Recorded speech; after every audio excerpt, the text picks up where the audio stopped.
नमस्कार, मैं हूं अजय। बड़ा दिन आज का, और आज के दिन जो नतीजे आए हैं वो भी बड़े हैं, उसके मायने बड़े हैं। और सबसे जो खास बात है और खास मायने हैं उसके, वो ये है कि कांग्रेस है और कांग्रेस ने वापसी कर ली है। क्योंकि एक साथ जो नतीजे आए हैं और जो रुझान अब तक के बता रहे हैं कि कांग्रेस की सरकारें बनती नजर आ रही हैं, कम से कम 3 राज्यों में तो तय ही है। तो इसके बाद क्या कांग्रेस की वापसी फिर से शुरू हो गई है? कांग्रेस मुक्त भारत का जो नारा था उसने अब यू टर्न ले लिया है। तमाम पहलुओं पर बात करेंगे। मेरे साथ आप देख सकते हैं एग्जीक्यूटिव एडिटर हमारे अमिताभ अग्निहोत्री जी जुड़े हुए हैं। मेरे साथ कई मेहमान जुड़ रहे हैं, बीजेपी, कांग्रेस के, एसपी के, आरएलडी के। करूंगा मैं सबसे बात, समझेंगे मायने, और खास बात यह भी समझेंगे कि उत्तर प्रदेश के लिहाज से इन राज्यों के नतीजों के क्या मायने हैं, सियासत को देखे तो और 2019 को देखे तो। लेकिन सबसे पहले देख लेते हैं इस वक्त के रुझान क्या है। जीनत हमारी संवाददाता मेरे साथ जुड़ी हुई है। जीनत, क्या रुझान के? रुझान, खैर जो नतीजे अभी तक आए हैं, जो रुझानों का हम जिक्र करें वो किसी ने सोचे नहीं होंगे। शुरुआत में जो है राजस्थान से करती हूँ। 199 सीटों का जिक्र करेंगे। और देखिए, सबसे पहले कलर के जरिए समझा देते हैं। जो ये ब्लू है, यहाँ पे हम कांग्रेस को रिप्रेजेंट कर रहे हैं और यहाँ पर हम बीजेपी को और ये अन्यों का जिक्र कर रहे हैं।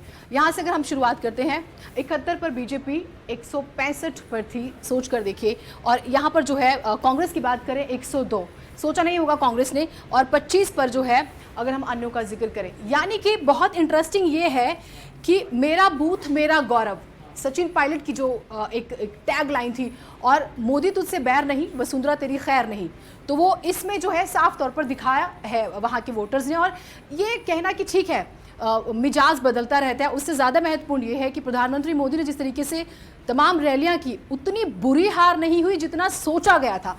ये मैप के जरिए भी समझाने की कोशिश करते हैं। सेम ब्लू के जरिए हम जो है कांग्रेस को दिखा रहे हैं, ऑरेंज के जरिए। तो आप यहाँ पर मिला जुला देखेंगे, ऐसा नहीं कि स्पेशली कहीं पर बहुत ज़्यादा कम एनालिसिस होगा, लेकिन बहुत सारे मुद्दे क्या रहे, स्टैट्स हम यहाँ पर भी समझाने की कोशिश कर रहे हैं कि 102 पे कांग्रेस आप देख रहे हैं, जैसे कि हमने जिक्र किया, मैप के जरिए भी आप समझ रहे हो। 72 पे बीजेपी है, 25 पर अन्य है। ये तो हम राजस्थान का जिक्र कर रहे हैं और काफ़ी हद तक जो है स्थिति आप यहाँ पर देख भी पा रहे हो। उसके बाद अगर हम बात करते हैं मध्य प्रदेश की, मध्य प्रदेश यानी शिवराज का चेहरा, और ये माना जा रहा था बहुत लोकप्रिय हैं, लेकिन किसान बहुत नाराज हुए।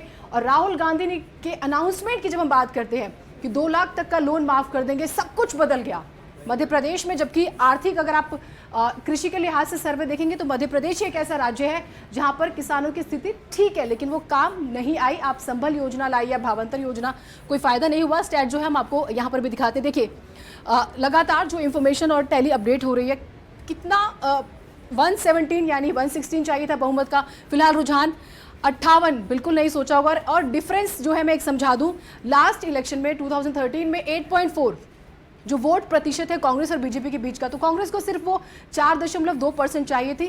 तो 4.2% की लड़ाई थी, 1-2% ऊपर नीचे होता, लेकिन कांग्रेस ने जो किया वो कम से कम बीजेपी ने नहीं सोचा होगा। और यहाँ पर हालांकि प्रधानमंत्री ने तमाम रैलियों के जरिए संभालने की कोशिश की, लेकिन बहुत ज़्यादा असर नहीं हुआ। आप यहाँ पर भी देख सकते हैं सेम 117, 102 और 11 अन्यों का रोल जो है।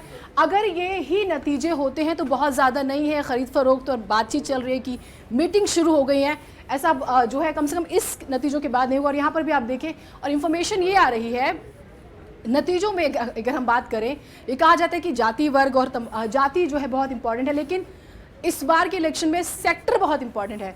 किसान नाराज हुए हैं, नुकसान हुआ है। दलितों की बात करें, SC ST की बात करें, भ्रष्टाचार, बेरोजगारी, राफेल जैसे मुद्दों पर सेंट्रल मिनिस्टर्स को प्रेस कॉन्फ्रेंस करनी पड़ी। तो आप समझ सकते हैं कि भ्रष्टाचार कितना बड़ा मुद्दा रहा होगा। राजस्थान में कुछ यंगस्टर सुसाइड करते हैं, तो लोगों को बेरोजगारी एक ऐसा विषय था, खासतौर से यंगस्टर्स को, जिस पर बात होनी चाहिए थी, लेकिन काफ़ी हद तक नहीं हुई और नाराजगी रही। उसके बाद हम छत्तीसगढ़ की बात कर लेते हैं। जोगी और मायावती की जो मीटिंग हुई, उसके बाद लगा कि कांग्रेस जो है अब कम से कम अब नहीं आएगी। लेकिन अगर उनके वोट परसेंट से मैं इस स्टैट को समझाने की कोशिश करती हूँ, 81 बीजेपी और कांग्रेस का वोट प्रतिशत था पिछले इलेक्शन में। तो राजनीति के पंडितों ने कहा कि 19% पे जोगी कुछ खास नहीं करेंगे, और ये साबित हो गया, क्योंकि वो जो खरीद फरोख्त या हमें कहें कि तालमेल बनाने की कोशिश होती है, सेल्फ अपने जो बेनिफिट्स का जिक्र होता है, यहाँ पर कांग्रेस अकेले मैदान में आई, कुछ छोटी मोटी पार्टीज के साथ अलायंस। 66 सोचा नहीं होगा किसी ने जो यहाँ पर हुआ। और रमन सिंह की बहुत सारी पॉलिसीज का जिक्र होता है कि इतनी अच्छी हैं कि सेंटर में तारीफ होती है और तमाम स्टेट्स जो है उसका जिक्र करते हैं, लेकिन वो काम नहीं आया यहाँ पर भी। अगर हम इसको समझाने की कोशिश करें, 66, 15 और 9 जेसीसी की बात करें। अब जो ये इस अलायंस ने जो साबित किया है, देखिए राहुल गांधी का नेतृत्व स्वीकार होगा नहीं होगा ये इन नतीजों से डिसाइड हो जाएगा। और थर्ड फ्रंट का जिक्र होता है। और अगर हम ये देखें कि राहुल गांधी जब से प्रदेश जिस तरीके से वो अध्यक्ष बने हैं कांग्रेस के, अगर राष्ट्रीय, उसके बाद के नतीजों जो चुनाव के रिजल्ट्स आए हैं उसने कहीं ना कहीं कांग्रेस में जान डाली है। और ये अगर हम मिजोरम की बात करें, यहाँ पर एंटी इनकम्बेंसी, क्योंकि अगर हम टर्न देखें तो कांग्रेस की सरकार थी। अब देखिए नॉर्थ ईस्ट 7 सिस्टर्स का जिक्र करते हैं, 25 लोकसभा की सीटें, 14 राज्यसभा की। 25 में से ये बात जो है बीजेपी जानती थी कि हिंदी बेल्ट में, अगर हम राजस्थान, मध्य प्रदेश, छत्तीसगढ़ की बात करते हैं, 65 लोकसभा की सीटें आती हैं, जिसमें से कि 62 उनके पास ऑलरेडी है। लेकिन यही मिजाज 2019 में रहेगा, ये बात जानते हैं कि नहीं रहेगा। कहीं ना कहीं प्रधानमंत्री मोदी के मुद्दे खर्च हो चुके हैं। जनता जो है SC ST की बात करें, बेरोजगारी की बात करें, दलितों की बात करें, किसानों की, किसान बहुत बड़ा फैक्टर रहने वाला है 2019 में। ये चीज़ जो है साबित हो गई, कम से कम MP के नतीजों के बाद, छत्तीसगढ़ के नतीजों के बाद। चाहे आप किसानों के लिए अनाउंसमेंट करते रहिए, लेकिन वो काम नहीं आया। और ये जो स्टैट सामने आया, तो यहाँ पर 26 MNF जो स्ट्रॉन्ग टक्कर दे रही थी, विपक्षी पार्टी थी मुख्य, वो जीत गई। भले ही आप कुछ स्टेट्स में एंट्री आपने ले ली। बीजेपी की बात करें, कांग्रेस के लिए कहा जा रहा था कि तमाम जो एग्जिट पोल्स आए थे कि कांग्रेस बहुत अच्छा नहीं करेगी, और सेम वो चीज़ हुई भी है। तो काफ़ी हद तक यहाँ पर नुकसान। लेकिन बीजेपी की बात करें, 5 सीटें थी, बीजेपी की प्लानिंग थी कि वो 10 सीटों में इसे कन्वर्ट करें, लेकिन 4 सीटों का नुकसान हुआ है। और 1 सीट पर जो है कांग्रेस, माफ कीजिए, बीजेपी सिमट कर रह गई, जो कांग्रेस को नुकसान हुआ, क्योंकि 35 सीटें थी पहले, 34 सीटें यहाँ पर हम आपको दिखा रहे हैं। सेम वही टैली, 36 पर MNF, कांग्रेस 5 पर है, बीजेपी 1 पर है और 8 पर अदर्स है। तो कांग्रेस के हाथ से नॉर्थ ईस्ट यानी 7 सिस्टर्स में से एक और सिस्टर जो है वो चली गई है। तो 25 सीटें जो लोकसभा का हम जिक्र करें, क्योंकि कैलकुलेशन अगर आप समझेंगे तो वो यकीनन 2019 में लोकसभा की सीटों का होगा, जो कि ये बात जानती है बीजेपी काफ़ी हद तक कि यही जो स्टैट्स, जो जीत 2014 में मिली, वो 19 में ऐसे नहीं होगी। तो कोशिश थी कि यहाँ से कुछ लोकसभा की सीटें एडजस्ट की जाए। 65 जो मैंने राजस्थान, मध्य प्रदेश, छत्तीसगढ़ का जिक्र किया, वहाँ से 62 ऑलरेडी हैं, लेकिन वो रहेंगी नहीं रहेंगी ये बड़ा दिलचस्प है, क्योंकि अभी कुछ कहना थोड़ा सा जल्दबाजी होगी। मिजोरम की जो है हम आपको हालांकि टैली दिखा रहे हैं जो इन्फॉर्मेशन है। और उसके बाद जो है तेलंगाना का भी हम जिक्र कर लेते हैं। तेलंगाना में ये बात स्पष्ट थी कि YSR जो है यहाँ पर जो है वो मिजोरम का हम जिक्र कर रहे हैं, लेकिन मध्य प्रदेश हम यहाँ पे आपको दिखा रहे हैं। और तेलंगाना में कांग्रेस की सीट्स बढ़ी हैं। YSR का जिक्र करें, उनकी सीट्स को थोड़ा सा लॉस हुआ है और काफ़ी हद तक, हालांकि हम यहाँ पे आपको मध्य प्रदेश दिखा रहे हैं। तो परफॉर्मेंस वाइज जब एनालिसिस आप करेंगे तो नुकसान में अगर वोट प्रतिशत की बात देखें तो कांग्रेस को फ़ायदा हुआ है। और बीजेपी को स्ट्रैटेजिकली, मेरा बूथ सबसे मजबूत की बात करें, या फिर डिजिटली मध्य प्रदेश में आप जो है किसानों से शायद नाराज़ हुए, मंदसौर में जो गोलियां चली, या फिर हम छत्तीसगढ़ की बात करें, आप यंगस्टर्स को 50 लाख मोबाइल फ़ोन बांट दीजिए, डाटा फ्री दे दीजिए, लेकिन उसको रोजी रोटी भी चाहिए, जॉब भी चाहिए, उधर ध्यान देना था। आप तेंदुपत्ता वालों, जो आदिवासी तेंदुपत्ता व्यवसाय से जुड़े हैं, आप उनको आखिर में जो है बोनस देते हैं, बोनस में 10 से 20 रुपये जाते हैं, वो नाराज़गी आपको नुकसान कर गई। उसके बाद हम बात करें आदिवासी क्षेत्रों में, आप 29 ऐसी सीटें हैं, सतनामी समाज वैसे ही नाराज़ हो गया था। हालांकि जोगी को ये कॉन्फिडेंस था कि वो उनके साथ आ जाएगा, लेकिन राहुल गांधी का मास्टर स्ट्रोक रहा। उन्होंने कबीरपंथी जो थे, प्रकाश मुनि, उनके साथ बातचीत की और देखिए उसका फ़ायदा हुआ। उसके बाद अगर हम बात करें राजस्थान की, राजस्थान में जो नाराज़गी अजय, वो एक चीज़ बहुत समझने वाली है। इस पूरे चुनाव जो रुझान है, अगर हम इसके नतीजों का जिक्र करें, प्रधानमंत्री मोदी का जो लोकप्रियता की बात हो रही थी वो कम नहीं, क्योंकि उन्होंने लास्ट टाइम तक भी इतनी बुरी हार को संभाल लिया। लेकिन अब ये एनालिसिस हो रहा है कि जो अलायंस थे वो वाकई 19 में साथ में आएंगे या नहीं, या शिवसेना जैसे अपने आप को अलग दिखाती है, TDP अलग हो ही गई, तो कहीं ना कहीं काफ़ी बहुत मंथन करने की ज़रूरत होगी। स्ट्रैटेजिकली वो जो विजय रथ था उस पर फुल स्टॉप लग गया अजय।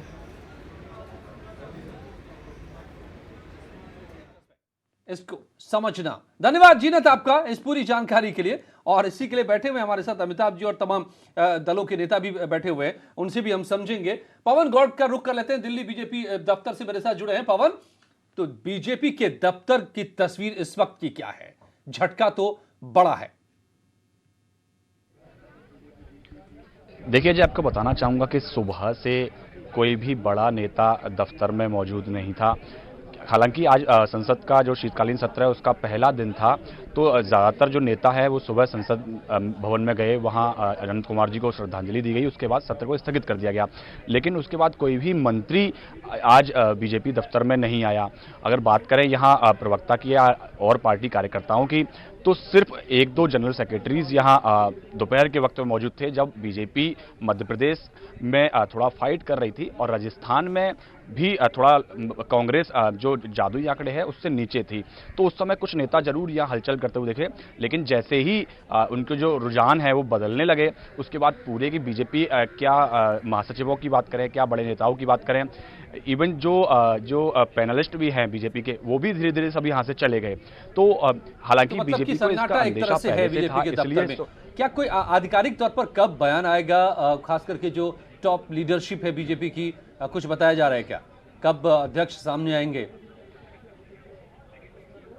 जी, अभी तक ऐसी कोई खबर नहीं है कि अध्यक्ष की तरफ से कब बयान आएगा, और आज लगता भी नहीं है कि अध्यक्ष की तरफ से कोई बयान आएगा।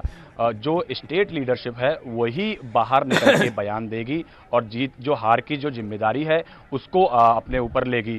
क्योंकि दिल्ली से अभी क्या है कि सुबह से लगातार संपर्क में बने हुए थे जो राष्ट्रीय अध्यक्ष हैं, और जो तमाम जो बड़े नेता हैं वो स्टेट्स के साथ संपर्क में बने हुए थे, क्योंकि राजस्थान में भी मामला थोड़ा थोड़ा कभी कभी ऊपर नीचे हो रहा था, और मध्य प्रदेश में तो अभी तक, अब से आधे घंटे पहले तक स्थिति बिल्कुल साफ हो ही नहीं रही थी। तो जो सेंट्रल लीडरशिप है वो वहाँ संपर्क में लगी हुई थी। इसके चलते यहाँ अभी तक उन्होंने किसी से बात नहीं की थी। अब जब स्थिति साफ होने लगी है तो जो स्टेट लीडरशिप है वो बाहर निकल के आएगी और हार की जिम्मेदारी लेगी। तो बात करना आसान भी नहीं है। आज के दिन जाहिर है ये दिन ऐसा होता है कि जिस दिन दूध का दूध पानी का पानी जनता करती है, तो उस दिन जवाब देना आज खास करके बीजेपी के लिए आसान नहीं है। धन्यवाद पवन आपका। मेरे साथ बीजेपी के मनीष शुक्ला जी जुड़े हुए हैं, कांग्रेस के यशवंत सिंह जुड़े हुए हैं, एसपीए के जुड़े हुए हैं उदयवीर सिंह जी, आरएलडी के अनिल दुबे साहब जुड़ेंगे आज हम, और अब अमिताभ जी मेरे साथ बने हुए हैं, और आप लोगों के जरिए समझने की कोशिश में ये करूंगा कि इसके क्या क्या मायने हैं आज जो सामने नतीजे आ रहे हैं, और 2019 को देखते हुए और खास करके उत्तर प्रदेश की राजनीति को देखते हुए जिसमें बहुत कुछ स्टेक पर है, क्या इसके मायने हो सकते हैं। सबसे पहले मैं एक बात जो मेरे जहन में आ रही है अमिताभ जी, मैं आपके जरिए इसको समझना चाहूंगा, क्या माना जाए कि कांग्रेस इज बैक, कांग्रेस ने वापसी कर ली है? हाँ, निश्चित रूप आज से का सबसे बड़ा मैसेज ये माना जा सकता है क्या? निश्चित रूप से सबसे बड़ा मैसेज है, और कांग्रेस इज बैक से ज्यादा महत्वपूर्ण इसमें ये कि राहुल गांधी अपना खोया हुआ आत्मविश्वास पा लेंगे। कांग्रेस तो बहुत पुरानी पार्टी है, 125 साल पुरानी पार्टी है, और इस देश ने उन लोगों के साथ कभी इत्तेफाक नहीं रखा जिन्होंने कहा कि कांग्रेस खत्म हो जाएगी। नहीं, कांग्रेस फिनिक्स है। लेकिन तात्कालिक संकट यह था कि कांग्रेस का जो मौजूदा चेहरा था नेतृत्व का, वो इम्तिहान दर इम्तिहान अच्छे नंबर नहीं पा रहा था। तो उसको एक बड़े मास्टर स्ट्रोक की जरूरत थी जिससे उसका खुद का कॉन्फिडेंस जग जाए कि यस, हम कुछ कर सकते हैं। मुझे लगता है ये सबसे बड़ा संदेश है इस चुनाव का जो समझ में आया। दूसरी बात, मुद्दों की प्रयोगशाला में जो भटकाव है भाजपा के अंदर, कभी इधर कभी उधर, बोले ये भी कर लो, थोड़ा ये भी कर लो, थोड़ा थोड़ा ये भी कर लो, तो भाजपा को भी आत्मचिंतन करने के लिए एक बड़ा अवसर मिल गया। जनता ने बता दिया कि भाई या तो आत्मचिंतन करिए, दशा और दिशा दोनों दुरुस्त करिए, और नहीं तो सावधानी हटी दुर्घटना घटी, ये तय मान लीजिए। तीसरा पहलू जो मुझे समझ में आता है वो ये कि मध्य प्रदेश में शिवराज सिंह ने अच्छी लड़ाई लड़ी। शिवराज सिंह की लड़ाई कमजोर नहीं, और भाजपा को यह समझना होगा कि मध्य प्रदेश में विरोध आपके मुख्यमंत्री का नहीं था, जमीन पर नीतियों का ज्यादा था, इसलिए मामा ने लड़ाई तो ठीक लड़ी। चौथी बात जो मुझे समझ में आती वो ये, आज जितने अभी तक जो तस्वीर जो सिनेरियो सामने आया, भारतीय जनता पार्टी अपने कार्यकर्ताओं को संतुष्ट नहीं कर पाई। जो प्रतिक्रियाएं आ रही हैं सोशल मीडिया पर, उनको देखिए। जीत कई बार आपकी तमाम कमियों पर पर्दा डाल देती है, लेकिन पराजय इसलिए अच्छी है कि वो आपके सामने आपकी कमियां उघाड़ कर रख देती है। और अंतिम रूप से मुझे जो बात इसमें समझ में आ रही है कि इसका फॉलोआउट आगे क्या होगा, मैं ये नहीं कहूंगा कि ये 19 का ट्रेलर वो अभिलेख पत्र है, ऐसा भी नहीं कहूंगा। मैं ऐसे तमाम उदाहरण दे सकता हूं, जब जनरल इलेक्शन से पहले साल हुए असेंबली इलेक्शंस में कोई पार्टी हारी और जनरल इलेक्शन में जीत गई। ऐसे तमाम उदाहरण है मेरे संज्ञान में, मैं उस बहस में नहीं जाता। हां, लेकिन इतना जरूर कहूंगा, मनीष शुक्ला के लिए भाजपा के खिलाफ और राष्ट्रव्यापी महागठबंधन बन जाएगा अब सरलता से। और उत्तर प्रदेश में भी सपा बसपा का 100% गठबंधन होगा। अभी तक जो भाजपा के लिए सबसे सुरक्षित स्थिति थी वो ये थी कि गठबंधन नहीं हो पाएगा। इन परिणामों ने यह तय कर दिया कि गठबंधन हो। अब की अगर बैठक हुई दिल्ली में कल जैसी, तो उसका मिजाज और उसकी तासीर दोनों बिल्कुल अलग होगी। कल जो बैठक हुई थी, सोनिया जी थी जिसमें, अब की जब बैठक होगी तो उसमें कांग्रेस के पास ग्रेविटी होगी, राहुल गांधी के पास आत्मविश्वास होगा, ये जान लीजिए। तो अगली बैठक में अखिलेश पहुंचेंगे, ये नहीं, मुझे लगता पहुंचेंगे। वो अगली बैठक में आपको विपक्ष का जो बिखराव कल दिखा वो भी नहीं दिखेगा। और शायद उदयवीर की पार्टी की भी धारणा बदलेगी, बहन जी की पार्टी की भी धारणा बदलेगी, और अब आप कांग्रेस को बहुत हल्के में नहीं ले पाएंगे। एक बार रुक कर लेते हैं, अब तमाम मेहमानों के पास भी हम चलेंगे। अब लखनऊ बीजेपी ऑफिस का रंजना हमारी संवाददाता मेरे साथ जुड़ गई हैं। रंजना, अब यहाँ क्या माहौल है? आज जाहिर है कि बीजेपी के लिए बहुत अच्छा दिन नहीं है, लेकिन उत्तर प्रदेश में, लखनऊ में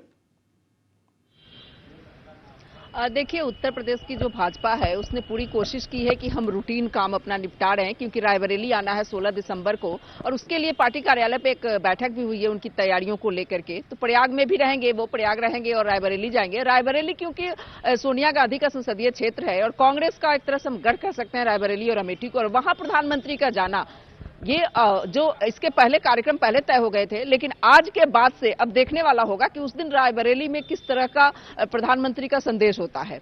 ये बहुत महत्वपूर्ण है और उसकी तैयारी आज बीजेपी दफ्तर पे यहाँ पे हुई है। तमाम लोग अपनी नेता उनके मौजूद थे संगठन के, और वो लोग बैठक किए हैं। और लेकिन जिससे भी अगर हम लोग सवाल कर रहे थे कि आखिरकार क्या होगा, जो आज परिणाम आया है उसके बाद यूपी में क्या होगा, तो सबका यही मानना था कि ये चुनाव मुख्यमंत्री बनाने के लिए था, ना कि प्रधानमंत्री बनाने के लिए। तो ये बीजेपी अपना इसी रंजना, एक बात बीजेपी के लिए यहाँ पर, जी रंजना, एक बात जो यूपी बीजेपी के लिए संतोष की हो सकती है कि जहां जहां योगी गए सभा करने इन राज्यों में, करीब करीब 3/4 सीटों पर वहां बीजेपी जीत रही है और वो खुद यहां पर सीएम हैं।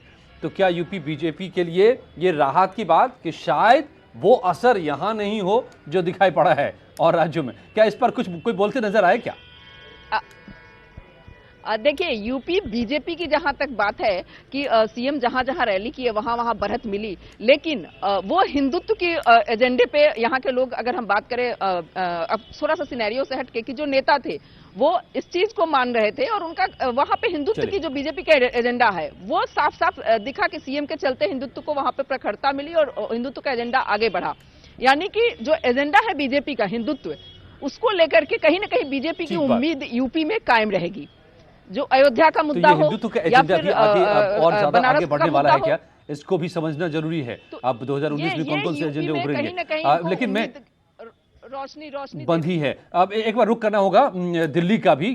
कांग्रेस जहां पर आज फोकस है, दफ्तर से मौजूद है अशरफ हमारे संवाददाता। अशरफ, क्या कांग्रेस दफ्तर में जश्न का माहौल?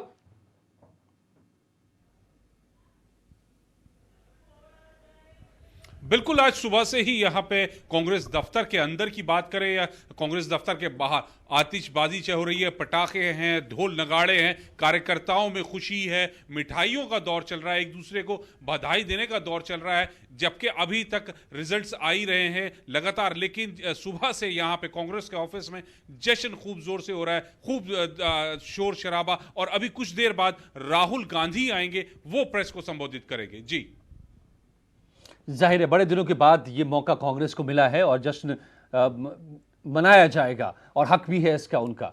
लेकिन आगे ये किस तौर पर आगे बढ़ेगा ये भी हम समझेंगे। मनीष शुक्ला जी से एक सवाल सबसे पहले। मनीष जी, कांग्रेस मुक्त करने का अभियान पूरा हो नहीं पाया, उससे पहले कांग्रेस ने वापसी कर ली।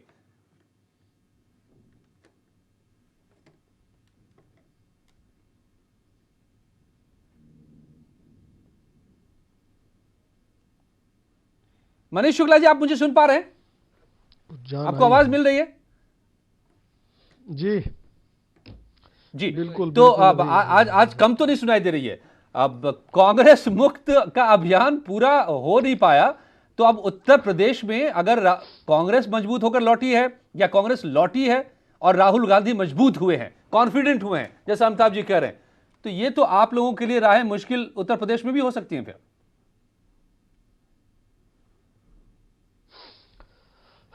देखिए, भारतीय जनता पार्टी सदैव से सभासद से लेके लोकतंत्र की सबसे बड़ी पंचायत संसद के चुनाव को हमेशा गंभीरता से लेती है और ओपोजिशन को भी हमेशा गंभीरता से लेती है।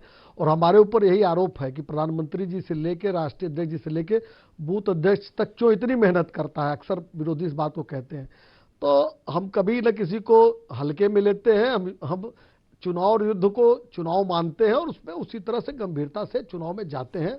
और अभी राष्ट्रीय अध्यक्ष जी ने 2 दिन पहले बयान भी दिया था कि यूपी में जो गठबंधन है उसको हम गंभीरता से लेते हैं। रही बात इस चुनाव की, अगर राहुल गांधी के लिए चुनौती भारतीय जनता पार्टी में नेतृत्व स्वीकार करने की नहीं है, बल्कि जिनके साथ उनको जाना है वो मानते हैं कि नहीं मानते हैं, ये उनके लिए चुनौती है। क्योंकि कल रात में ही अभी महागठबंधन की कवायद कर रहे चंद्रबाबू नायडू के बैठक में सब एसपी और बीएसपी नहीं गई, और अभी हम रामगोपाल जी का बयान सुन रहे थे तो उन्होंने कहा कि हम नौकर थोड़ी हैं, बुलाएंगे ठीक से तो बात होगी। तो ये चुनौती सपा बसपा और कांग्रेस की आपस की है, उसमें भारतीय जनता पार्टी तो बाद में आती है। गठबंधन बनेगा तो उस पर हम अपनी प्रतिक्रिया दे सकते हैं, पहले गठबंधन का स्वरूप तो विकसित हो। नहीं ठीक है, गठबंधन तो बनेगा और अब मजबूती से बनेगा, ये तो अलग बात है। लेकिन राहुल गांधी मजबूती से सामने उभरे हैं, इन चुनावों के बाद उभरेंगे। कांग्रेस ने वापसी कर ली है, आप कांग्रेस मुक्त नहीं बना पाए भारत को, तो अब कांग्रेस से आपको नए सिरे से लड़ाई लड़नी होगी, यूपी में खासतौर से जहां कांग्रेस एक तरह से निर्जीव हो चुकी थी। देखिए, एमपी, छत्तीसगढ़, राजस्थान, मिजोरम और तेलंगाना, अगर इन पांचों का हम मीमांसा करें, देखिए हमारे कहने का मतलब ये नहीं है कि हम अपनी जहां जहां हार हुई है उसको स्वीकार नहीं कर रहे हैं, जनादेश को नहीं मान रहे हैं। जो आपका सवाल है उसका जवाब देने के नाते हम बात करेंगे तो पांचों राज्य का करेंगे। एक मिजोरम राज्य है जहां इनके पास 35-36 सीटें थी, वहां 5 सीट पे ये गए हैं। तेलंगाना में जहां महागठबंधन के 2 स्वाभाविक सहयोगी कांग्रेस और चंद्रबाबू नायडू साथ चुनाव लड़ रहे थे, वहां भी जनता ने उनको नकारा है। मध्य प्रदेश में हम नेक टू नेक फाइट में है, अभी लड़ाई चल रही है और हमको ऐसा लगता है कि अभी अंतिम परिणाम आने तक रुकना चाहिए किसी अंतिम बात को कहने के पहले। हाँ, छत्तीसगढ़ का रिजल्ट जरूर हमारे लिए चौंकाने वाला है और उस पर भी टिप्पणी तभी उचित होगी जब उसका पूरा विश्लेषण हो जाए, क्योंकि वहाँ हम लोग को ऐसी उम्मीद नहीं थी छत्तीसगढ़ में। और राजस्थान में मैं 28-30 दिन था जब हम लोग गए थे वहाँ, तो एक माहौल था कि 25-30 सीटें बीजेपी जीतेगी, ऐसा आपके सारे सर्वे भी कह रहे थे, जो विश्लेषण आ रहे थे वो भी कह रहे थे। वहाँ भी हम लोग 70+ पे लगातार हैं। हमको लगता है कि अभी अंतिम परिणाम आने पे हम बेहतर वहां लड़ाई में रहे हैं। और रही बात इन चुनाव के परिणाम का असर 2019 पे, तो 2003 में हम राजस्थान, छत्तीसगढ़ और मध्य प्रदेश जीते थे, लेकिन 2004 का लोकसभा हम हार गए थे। और 2009 में भी हम 2 जगह जीते थे, 2 में हार गए थे। तो 14 के बाद जितने चुनाव हुए उसको सबको सेमीफाइनल माना गया। ये इस तरह से शकुन संतोष ढूंढना चाहिए, पॉजिटिव होना चाहिए, और ये एक अच्छा उदाहरण आप दे रहे हैं कि कैसे ऑप्टिमिस्ट रहा जा सकता है। हमने तीनों जीता था, रहना चाहिए। नहीं 14 में हमने नहीं अजय जी 14 में हमने तीनों 13 में हमने तीनों जीता था, 14 में हम जीते थे। मेरा कहने का मतलब कि उसका असर एज इट इज आता हो ऐसा नहीं है, मेरा ये कहने का मतलब नहीं है। ये अमिताभ जी ने कहा है और ये सच बात है। एक मिनट अजय जी, मनीष शुक्ला, ये किसी ने नहीं कहा कि एज इट इज असर आएगा। मैं ये कह रहा हूं कि जब आपका उमरदा में, बकेबर में, बबेरू में कार्यकर्ता उतरेगा तो सिकुड़ा सिकुड़ा होगा। और जो आदमी इस बात से इनकार करे उसको राजनीति की समझ नहीं, समझ लीजिए। मनोबल का मसला है भाई। ये कौन कह रहा है कि 19 का जनादेश आज लिख गया? अमिताभ जी अजब बात है। उदयवीर सिंह, इन 3 राज्यों के, मैं तेलंगाना मिजोरम की चर्चा नहीं करूंगा यहां, मध्य प्रदेश, छत्तीसगढ़, राजस्थान, हिंदी भाषी भारत के 3 राज्य, जिसमें 2 बड़े राज्य, इन राज्यों के चुनाव परिणाम भाजपा के लिए आपकी दृष्टि में क्या संकेत संदेश लेके आए? एक, और दूसरा अपोजिशन का जो गोत्र है, जो समूह है, उसके लिए क्या संदेश लेके आए?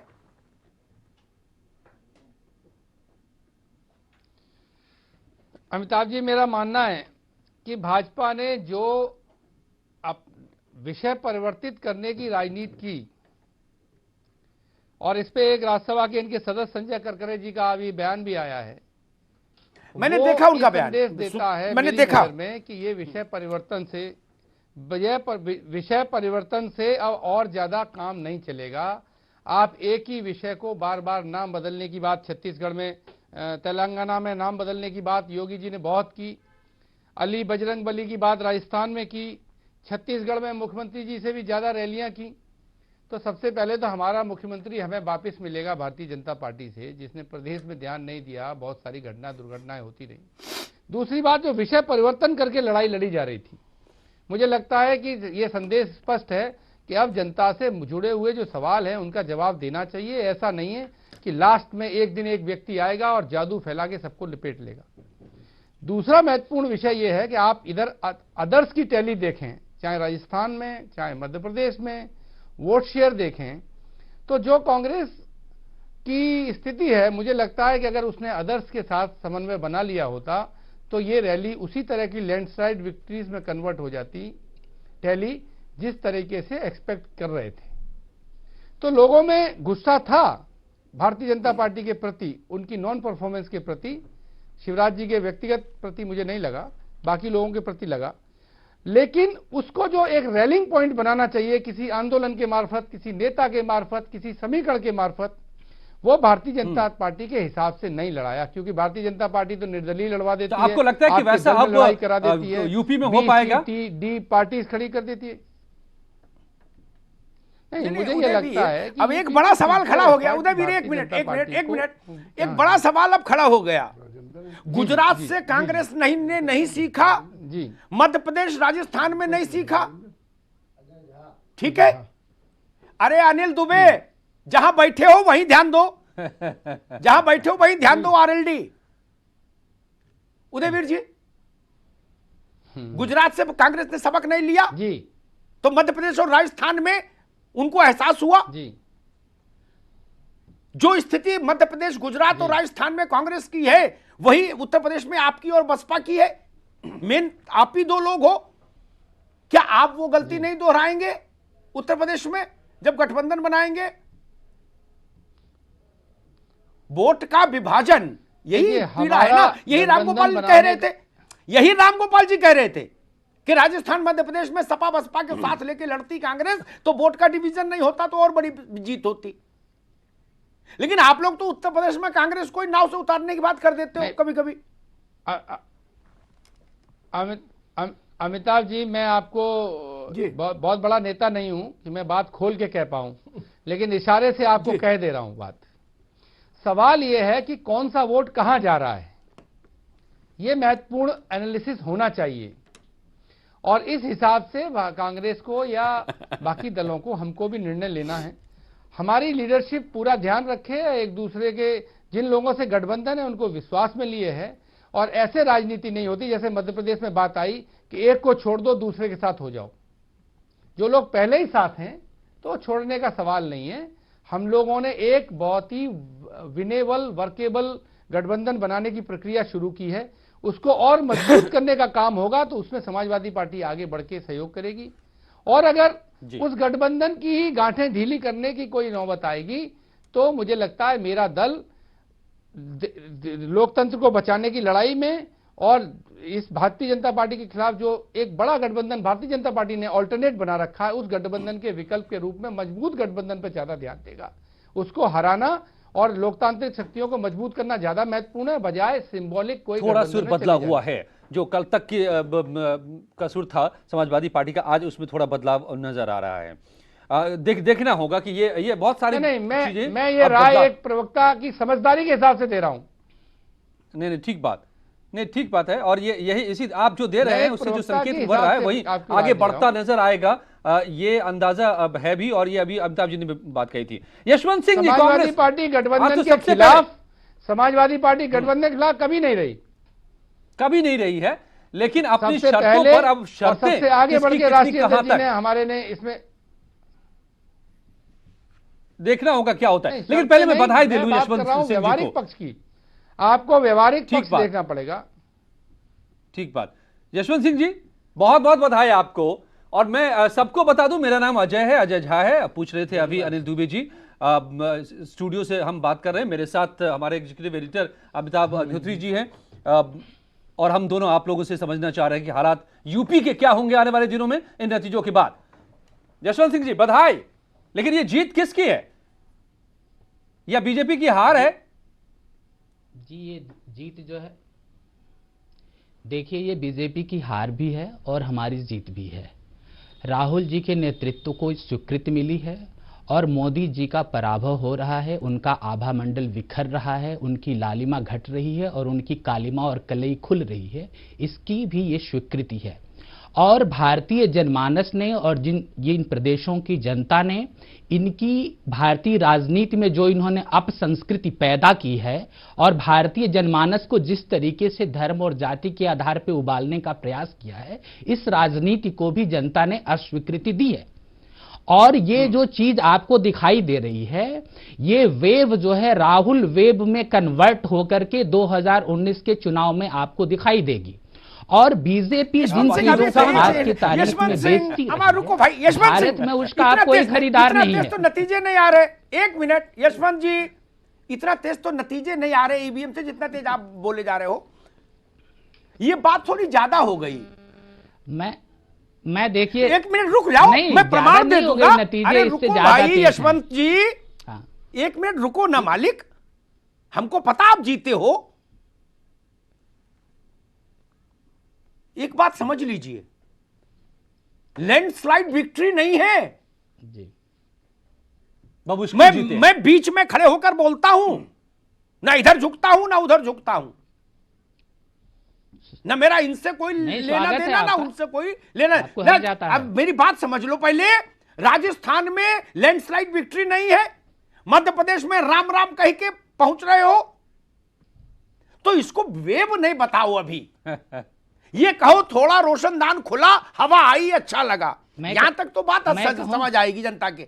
अब आप वेव बता दिए। वेव होता ही है जब 80% सक्सेस रेट हो।